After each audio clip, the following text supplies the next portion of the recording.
Gee, that was fun.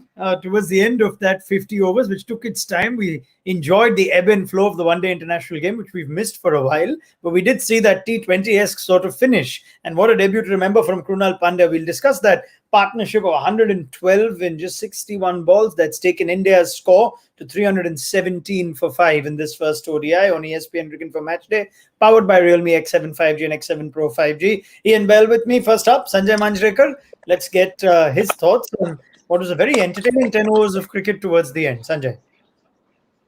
And the start as well was pretty good because Rohit Sharma looked good. Shikhar Dhawan played his typical, 50 innings. We looked at fantastic touch before he got out uncharacteristically after getting to a 50.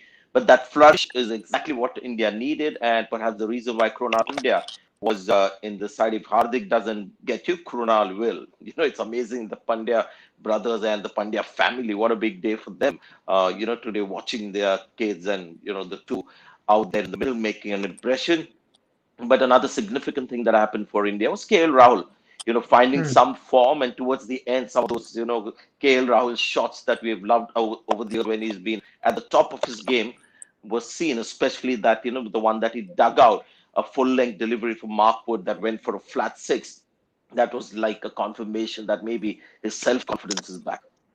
Yeah, it's an interesting sort of partnership. We look at all those elements, the way it started and whatnot in, but it was a bittersweet moment for the Pandyas. One dismissed to bring the other in. And at that stage, 205 for 5, you felt like if England got one more wicket, then the bowlers would come in, even though some of them can bat. This partnership has has it totally changed the sort of momentum of this one-day game? It did change the momentum. I think the one thing England did well, Wood was forced. I think that certainly that partnership with Kohli and Dhawan there, he was forced to bring back Wood early, and actually that worked for England. They got the 2 wickets, and everything looked like it was stalling a little bit for England. And obviously getting the first wicket of Hardik, that's such a big wicket for England. You don't want him going into the last 5 overs of a game. So there's a bit of pressure there. And again, it's just another debut innings of somebody, again, walking into international cricket, looked like they've played for a while. There's been so many through this series, from the test matches, from Akshar Patel to what we saw in the T20s of just young players coming in looking like they belong in international cricket. So a phenomenal partnership at the end that have got India a really good score. England at one point, they were going to keep it under 300, but that partnership has given them a fantastic momentum into the next innings. But what a great last 10 overs for India. Yeah, we should probably stick to the Krunal Pandya story for a little while, Sanjay. That seems to be the story in the at halftime. We'll talk about Shikhar Dhawan and Virat Kohli and even KL Rahul. We're just seeing pictures actually on the live feed of Krunal Pandya breaking down. Of course, there's been a family bereavement recently, so it would mean something emotionally to the Pandya brothers. Hardik consoling him. When you think of the impact of Krunal Pandya's innings, we've seen him do this for Mumbai Indians enough times. This is different. It's 50 overs cricket. Yes, he's captain now of his state side. But the impact of that innings when KL Rahul was out of form, Hardik Pandya was dismissed. Just take me through what you observed, what made that innings special, Sanjay. He's done it before. It's not something that he's not capable of. You mentioned earlier the confidence off air of being an IPL star, and we're seeing a lot of these IPL graduates, to call them, Surya Kumar Yadav, Ishan Kishan, Krunal Pandya, come and play at the international level like they've been there for ages. So that's, I guess, the advantage and a clear, one of the benefits of playing the IPL. He's played the impact innings before on a big stage in the IPL final. His player of the match, I don't remember which year that was, but Krunal Pandya has played these kind of impact innings more than his bowling performances. He's bowled some tough overs for his franchise, and this bowling, his batting, which has clicked today, will help his bowling as well. So for me, when I look at that, I'm not surprised at all. Krunal Pandya has the heart of a fighter. He's got all those shots that you need in T20 cricket. We are playing 50 overs cricket here, but his job today was like a typical T20 finisher, which he did to perfection. I was impressed that he was handling the short ball well, because there was a time, if you remember, in IPL as well, bowlers were targeting him with the short ball. He had shots against the full deliveries. He's a good hitter against spin. So all you saw was him, like Ishan Kishan, Surya Kumar Yadav, just take that performance from IPL onto the international stage. We've seen the third one in less than a couple of weeks.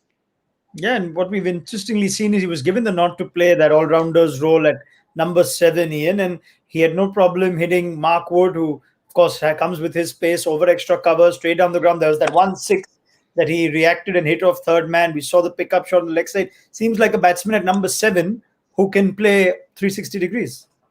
100%. It looked like England had a plan. I mean, I know England have used the short ball, back of length ball through the whole of this series, but it looked like on the whiteboard there must have been, we're going to go short when he first comes in, and he got them brilliant pull shots, hook shots away from Curran, which really got him going actually. But I really enjoyed how still he stood at the crease, he hit over extra cover.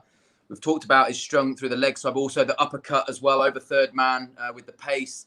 And Sanjay said, what a brilliant way to finish an innings. That was a real, and it looks like, again, the confidence in doing that through Mumbai Indians, that was like another, just a fantastic debut. We've seen so much now through this series, young players coming in and taking their opportunity.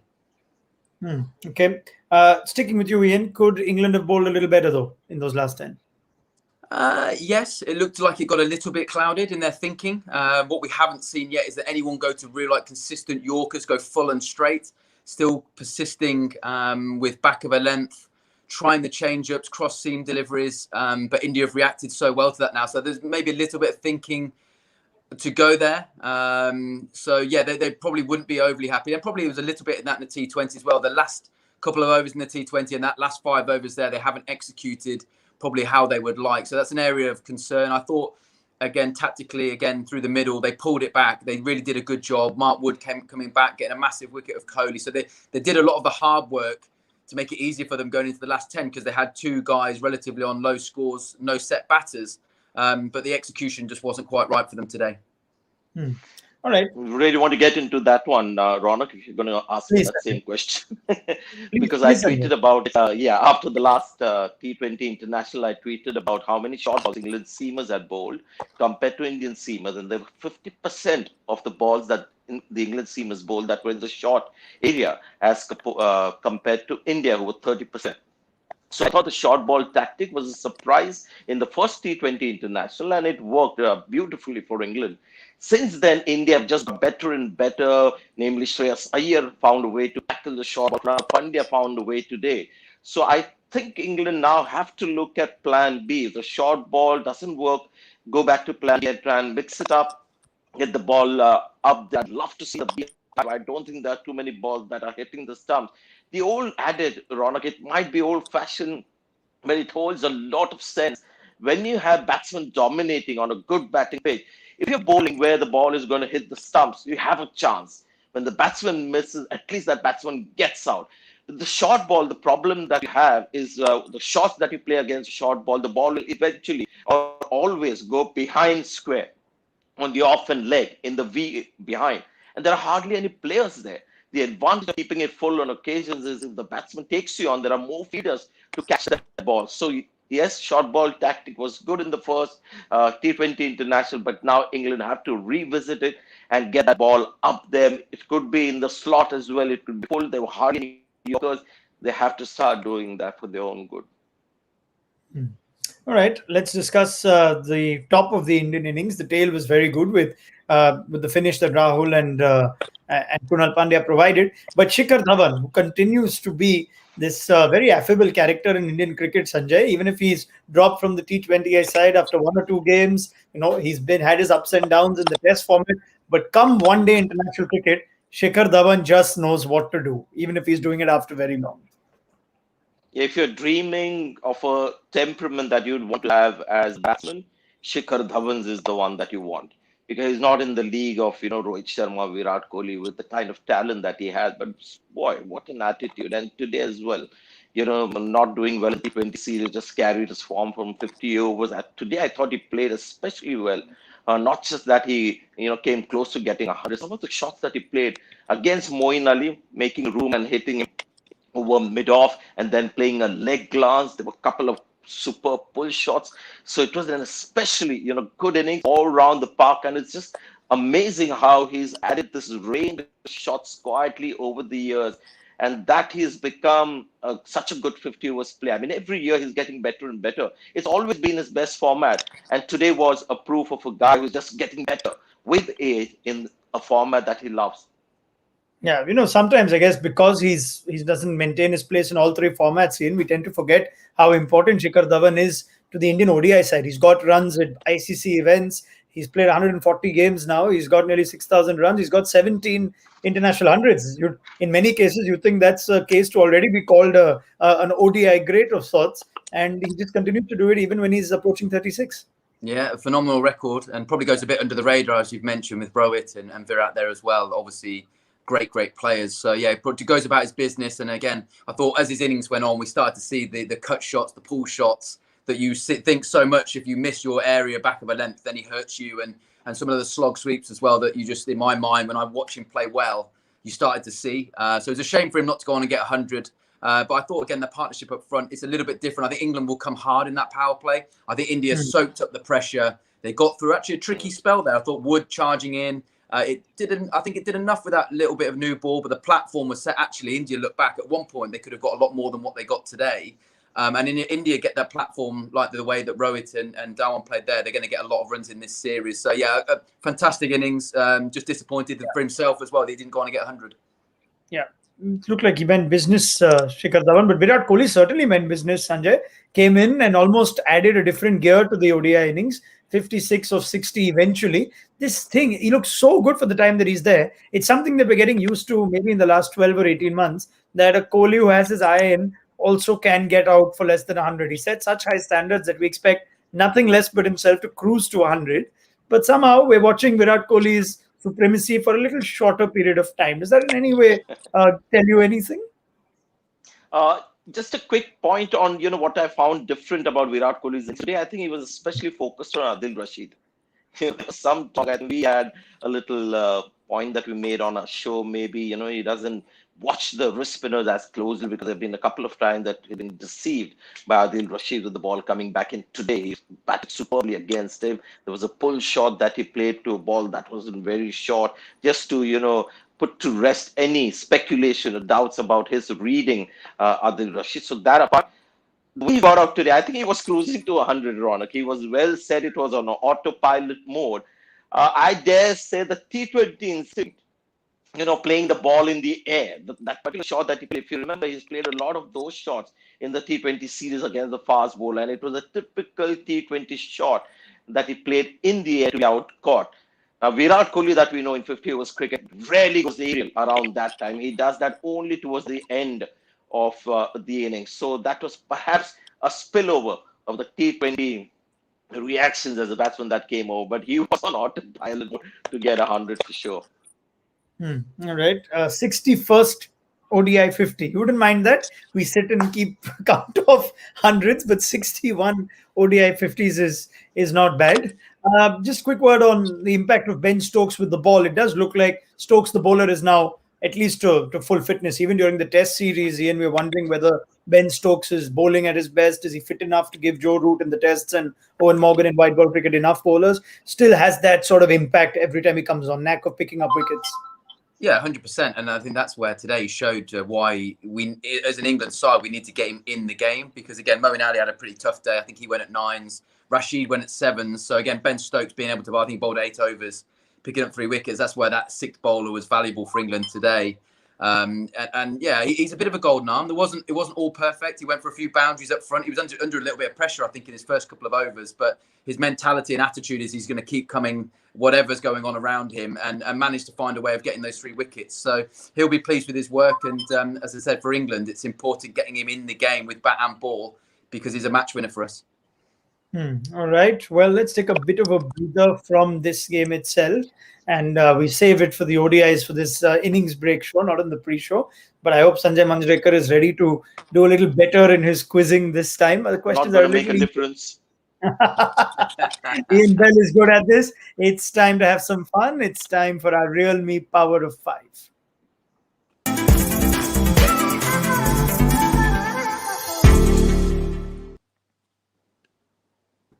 Okay, if you've been watching our coverage through the course of the tests as well as the T20 series, you know what's going to happen. I'm going to put 5 questions to Ian and Sanjay. Whoever raises their finger first, I'm going to time them with a 15-second timer that I'll switch on my brand new Realme X7 Pro 5G with 120 hertz Super AMOLED full screen display.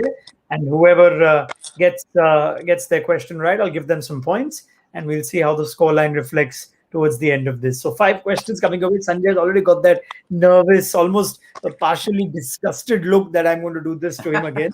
So This big opener has already, I've lost my concentration now. Let's go into question 1. India-England ODI related now, remember. Yeah. Question 1. Who is the highest ranked batsman from England in the ICC batsman rankings? You've got the ranking. It's number 11. Who among the current English players and in this team is the highest ranked batsman? Ian Bell, yes? Oh, he's on this tour, is he? He is. Oh, okay. I was just Josh Butler. Okay, the answer is not Josh Butler. Sanjay, would you want to have a crack? I don't get a chance. Yes. Ben Stokes or Joe Root? Okay, you give me 2 answers. Neither of them is correct. As it turns out, the correct answer is Johnny Bairstow. Johnny Bairstow is ranked 11. That's the highest for a batsman. I know where you stand on rankings. Yeah, you're not a big fan of the rankings. You just keep going up and down. All right, so 0-0. Let's go to our next one, shall we? We got 3 answers but none of them right. Question 2. The record for the highest individual score for England against India in ODIs. Timer's on. This is the highest individual the highest individual score by highest any individual score. Yes. In an innings, yes. In an ODI innings. Yes, Belly. I'm going to go Andrew Strauss. Yeah, that's a good answer. You remember the game, don't you? The Tide game in the World Cup. Yes, absolutely. 2011 Great. Bangalore for 158. Good answer. Good answer from Ian Bell. Of course, I would remember that game very fondly. Or maybe not as fondly as you'd like to. One more run, it would have been fondly. Yeah. Yeah, it was Andrew Strauss. Distracted all the more today, Ronald, because I've seen Sunil Gavaskar dance on the field. Have you now? In the mid show. Yeah. So you can understand me being even worse. I thought that these are things you would have seen before. You shouldn't be faced by it. But clearly they still distract you. Okay, Ian Bell takes the lead. 1-0 to him. Let's go to our next question, shall we? Got a couple of England questions to start us off with. So let's take an India one. Which Indian bowler holds the record for the best bowling figures against England in ODIs? Time is underway. If I don't see anyone put their hand out. Yes, Sanjay. Ashish Nehra. Very good answer. That's a really good answer. Well done, Ashish Nehra, and that iconic India-England game at Durban in 2003. So 2 very good World Cup answers. People remember the World Cups. That's the fun part of it. Yeah, maybe I should keep watching Sunil Gavaskar dance. It's helping. Whatever you want to prepare, however you want to prepare. All right. So you got that. Ashish Nehra, 6 for 23, remains the best bowling figures by an Indian against England in ODIs. Let's take question 4. We're level 1-1 after 3. Who was the last batsman dismissed for England in the famous World Cup final of 2019? Now you have to think about this. That last batsman to be dismissed was, of course, in real time, the run out in real time. Oh. While Yes, Ian Bell. Adil Rashid. It was not Adil Rashid. Sanjay, would you remember? I know Ben Stokes was not out 84 or 83. Correct. So it is Ben Stokes' partner. Who was that partner for Ben Stokes? I know it. Let Belly have a go because I've got no clue. Yes. Was it Mark Wood? Yes, it is Mark Wood. It was Mark Wood. Okay. Who just fell fractions short of his ground. Well, actually, well short of his ground, to be honest. And that led to that historic super over. All right, brilliant. So that was Mark Wood. Okay, Sanjay was very generous with this. He let you have a second crack to it. So you take a lead with a bit of an asterisk in this one. Yeah, Let's take our last question. Our last question is, which Indian batsman not featuring in this series has the record for the most runs for India against England in ODIs? Yes, Sanjay. Tendulkar? It's not Tendulkar. Oh, it's a very interesting answer. Actually. I wouldn't have picked this answer. So on sheer memory. Oh, then. Oh, okay. Ian, not in. do you want to have a try? Does Sanjay want to have another go?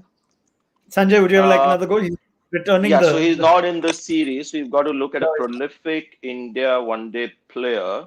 Uh, Shit, can't be Virendra Sehwag because he wasn't as prolific. nah. Who am I missing? Oh God, I won't get it now. Okay. I'm under pressure. Ian? Won't get it. I Ian? would, I guess I'm going to go Yuvraj Singh. Okay, it's not Yuvraj. I'll give you the answer. Very interesting, really, because you didn't think of it. But the answer is actually MS Dhoni. With Yeah. Okay, 1,500 yeah, Wow. okay, runs, yeah. That's a lot of Good runs. one. Dhoni has Good question. Dhoni has the most runs for India against England in one-day international. So I think it's ended level. I'm going to give this honors even at the end of this, even though I think Inbel may have nicked it. But if you want to participate in some more of these fun questions and quizzes, just go to our Facebook page, participate in the Realme Power of 5. You stand a chance to win a wonderful Realme X7 5G in every match. So head over there right now to the ESPN Cricket Info Facebook page. All right, let's get back and try and focus on this game now. England have a target of 318 to get. They've got these sorts of targets before. Now, Virat Kohli said interestingly at the toss, Sanjay, that he expects conditions to change significantly. He was very happy batting first. He said at the toss, if you want to believe him, that he would have also batted first. He would have anyway batted first had he won it. So, what can we expect in the second innings? Is Kuldeep Yadav the wrist spinner? What can we expect in the second innings? See, I think 1 hour later, maybe the dew will start, showing its effects because I saw footprints come on the outfield to suggest that there could be a dampness. So that will make England's job slightly easier. But India have got some runs on the board. Plus, they have more game changers, I think, in the bowling department than England did. And I expect Kuldeep Yadav to be, the key bowler now that India have so many runs to play with. So Kuldeep Yadav might just be that bowler that England batters would want to go after, and he could be the one making the changes in the middle. Yeah, what's the final call there on number 3? Now that you know the target in mind, Ian, is Ben Stokes at 3 still the tempting option for you? Would you be considering Sam Billings at 3? Yeah, I think with the injuries as well that's just happened with Billings going off, I think it's definitely going to be Stokes. I think the power play is going to be fascinating because Roy and Bairstow are going to go hard. I think the way Bhuvanesh Kumar has bowled in those T20s, that's going to be a great little competition there. And there was a little bit of swing for England, Sam Curran in particular. And if anyone gets swing, it will be him as well finding it. So I think this little up front, England could either be 2 down in that first 10 or getting off to an absolute flyer. So I think that would be a fascinating little battle happening up front. Quick point, Ronak, watch out for the Indian seam bowlers. Attack stumps a little more, which I like, especially of Bhuvneshwar Kumar. So we'll see how that goes. Yeah, I'm finding something I've not seen before. If I'm just getting a quick look at what we're seeing on Star Sports on the live feed, that Shreyas Iyer and Virat Kohli are rolling their arm over. I don't know how often that has happened. Maybe it's something that they've gone to this series with, Sanjay, that the batsmen need to be ready to chip in a few overs every now and then, which has been something that hasn't been at India's luxury of the last few years in ODI cricket. It's just not in the Indian culture. And we were talking about it, weren't we, recently about how the Sri Lankan team of the 96 that won the World Cup, and there all these pure batsmen would have walked into the side only on their batting, but they still wanted to bowl and bowl in matches. People like Arvinda De Silva, Arjuna Ranatunga, Tilakratne Dilshan later. I mean, everybody who batted and were game changers with the bat also chipped in with some overs. Whereas India potentially had a lot of batsmen who could bowl, but gave up bowling very quickly. Rohit Sharma being one, Virat Kohli with his wrong-footed Mike Proctor bowling. He doesn't bowl much. Shreyas Iyer as well. So yes, maybe that culture could be brought in 2 or 3, overs just to slow down things would always be, extremely valuable.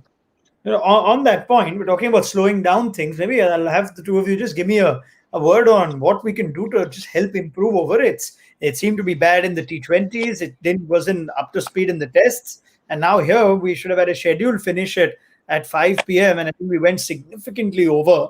Yes, we saw a few injuries and extra reviews, etc. take time. But all things considered, can cricket do something to help improve these over rates? Ian, any thoughts? Yeah, I mean, again, it seems to be, isn't it? Like a fine doesn't really seem to stop the problem, does it? Really? I know domestically over here you get penalised runs, so wherever you are late, you get penalised 5 runs and over. I think it is something along those lines.